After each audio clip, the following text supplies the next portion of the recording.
उनकी सरजमीन एक सोने की खदान थी और उसे पाने के लिए अंग्रेज सबको मारना चाहते थे। ये बात तो साफ थी कि अंग्रेजों की विशाल फौज के खिलाफ इस कबीले का ज्यादा देर बच पाना नामुमकिन था। लेकिन एक योद्धा का इरादा सबसे अलग था।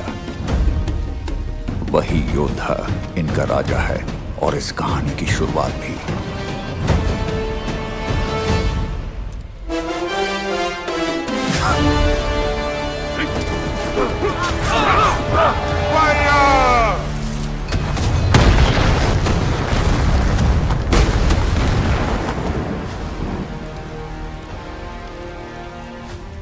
युद्ध शेष है। इस योद्धा को अपनी राजगद्दी रक्त से जुड़ी विरासत के कारण नहीं मिली, बल्कि इसने कबीले की सदियों पुरानी मान्यता को सच साबित किया, एक रक्षक का अवतार बनकर।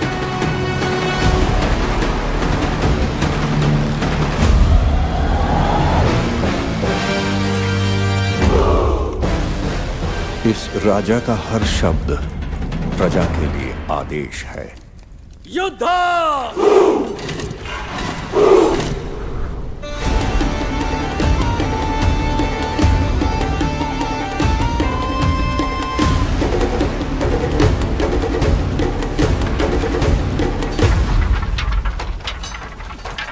बच्चे इस कबीले का भविष्य थे, इसलिए राजा ने उन्हें बीच में इकट्ठा किया। फिर महिलाओं और बुजुर्गों ने उन्हें घेर लिया और उनके रक्षक सबसे आगे दुश्मन का सामना कर रहे थे। शरीर से रक्त बह जाए या आत्मा निकल जाए, बच्चे नाव पर चढ़ने तक लड़ते रहो।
जब तुझे इस कबीले का अगला रक्षक मिल जाए तो उसे ये सौंप देना।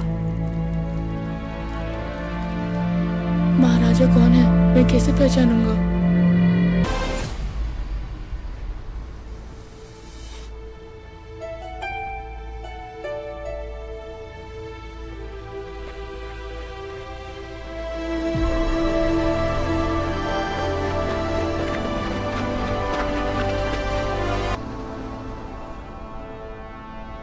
आग में जल रहे हमारे कबीले को आपने एक आशा दी। अब आप लौटकर कब आएंगे? कब आएंगे अपने सिंहासन पर विराजमान होने? कब अपने साम्राज्य को पुनः स्थापित करेंगे?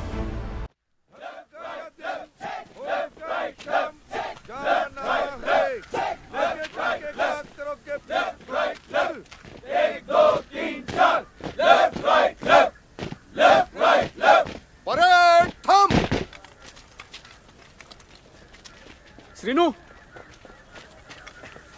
श्रीनु सुनना यार, श्रीनु। अरे सूरी, तू यहाँ पर कब आया? क्या हुआ यार, इतने दिनों से मेरा काम नहीं कर रहा? मैं कमिश्नर ऑफिस में काम करता हूँ, खुद कमिश्नर नहीं हूँ। तेरी मदद करते हुए पकड़ा गया ना तो मेरी नौकरी जाएगी। तू भी तो मेरे भाई को अच्छी तरह जानता था। जानता था इसीलिए तो कह रहा हूं यार। वो किसी मेले में गुम नहीं हुआ है कि तू उसे ढूंढ कर ले आएगा। तेरे बाप का कातिल है वो। उस पे खून का इल्जाम है। जिंदगी भर यही पड़ा रहेगा, फिर भी कुछ नहीं होने वाला।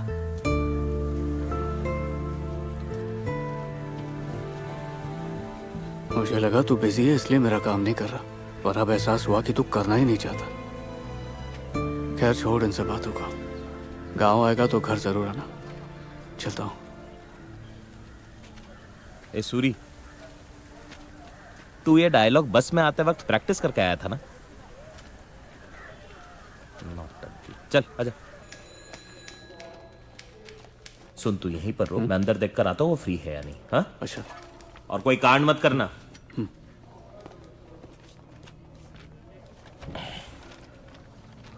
आप पुलिस वाले हैं? मेरी एक मदद कर दोगे बेटा?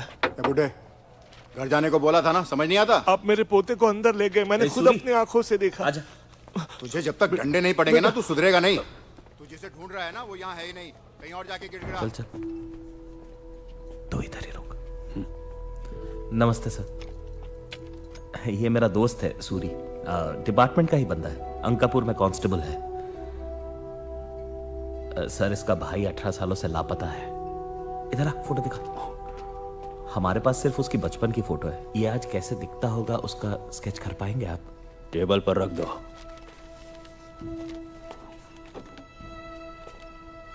मेरे भैया शिवा।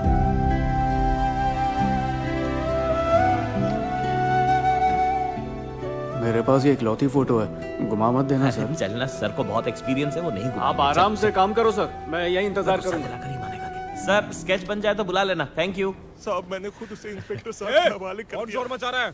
साहब क्या प्लीज, चाहिए इस बुड्ढे को? आप ही कुछ कीजिए। ये अब तक यहाँ क्यों है? मेरे पोते जोगी को आप ही के हवाले तो किया था। ये क्या चल रहा है? इसका पोता जोगी नक्सलाइट है। कल रात ही उसने सरेंडर किया था। इस नाम का यहाँ कोई भी नहीं है। इंस्पेक्टर ने तो एफआईआर भी दर्ज नहीं किया है। एफआईआर रजिस्टर लेकर आओ, खुद देख लेगा तो तसल्ली हो जाएगी। मेरा इकलौता पोता है साहब। बेचारे बुढ़ाओ का पोता, उसका तो एनकाउंटर पक्का है। कोर्ट में सरेंडर करता तो शायद बच भी जाए। मैंने ही मेरे पोते को आपके हवाले किया था साहब। आप ऐसे झूठ बोलेंगे ये सोचा नहीं। जानता है किससे बात कर रहे हैं? साला अब चोर कोतवाल को डांटने लगे। कुत्ते की मौत मारो। अरे ये सूरी, अबे क्या कर रहा है? तेरी नौकरी चली जाएगी। अबे मेरी भी जाएगी। कौन करेगा? तुझ पर भरोसा ही नहीं करना चाहिए।